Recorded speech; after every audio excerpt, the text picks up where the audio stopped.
गए। स्वामी जी ने कहा कल से कथा करनी है। घर में उस समय फोन भी नहीं था।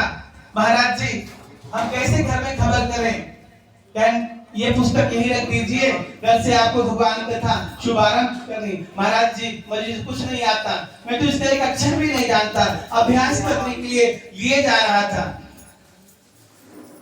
बंसी बाबा जो कलकत्ता वाले थे, उन्होंने बड़े प्यार से भाव से कहा ये भगवान की ही प्रेरणा है। मुझे नहीं मालूम था पंडित रामनाथ जी शास्त्री के तुम नाती हो। उसी समय जिस समय तुम श्रीमद् भागवत महापुराण लेकर आ रहे थे, उसी समय हमारा शिष्य आपको बुलाने के लिए क्यों गया? ये भगवान की बहुत बड़ी प्रेरणा है।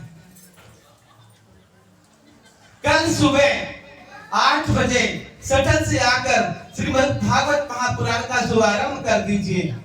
घबराइए नहीं, भगवान जी सब पार करेंगे। प्रातः काल सटल से जब वहां गए, टेंट तंबू सब लगे हुए थे, सारी व्यवस्थाएं थी।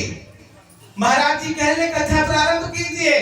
पंडित जी घबरा गए, कुछ आता नहीं, सत्यनारायण कथा कह लेते हैं, मुझे कुछ नहीं आता महाराज, कैसे कथा कहूंगा?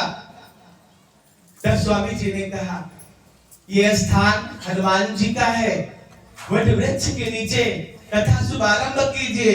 सारी शक्तियां, जब कोई व्यक्ति कथा कहता है सारे तीर्थ आ जाते हैं। हनुमान जी की कृपा से राम जी आएंगे जो साक्षात परब्रह्म परमेश्वर हैं।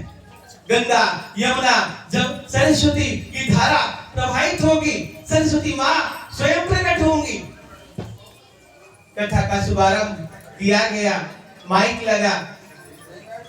जब कथा का पहला दिन था, 10-5 लोग महिलाएं आई थी कथा सुनने के लिए।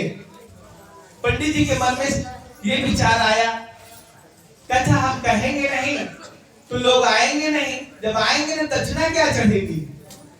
मन में विचार करके भगवान को प्रणाम करके कृष्ण कन्हैया जी को व्यास गद्दी पर बैठ गए। कथा का शुभारंभ हुआ। भगवान की कृपा से पहले दिन 10-20 लोग आए, दूसरे दिन 40-50 लोग आए, तीसरे दिन 5-6 लोगों की भीड़ हो गई। 7वें दिन तो इतनी भीड़ हो गई कि टेंट के बाहर जंगल मैदान में दूर दूर से गांव के लोग आने लगे कथा श्रवण करने के लिए। ये राधा रानी की भक्ति का प्रभाव है। जो मनुष्य अपने जीवन में संकल्प लेता है, भगवान जी इस कलयुग में उसे दर्शन देते हैं।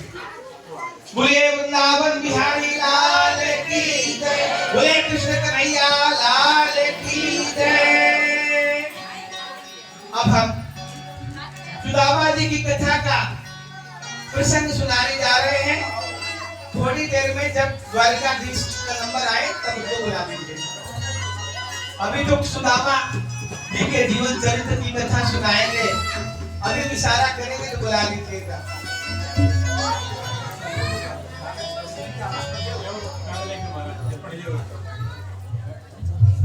धीरे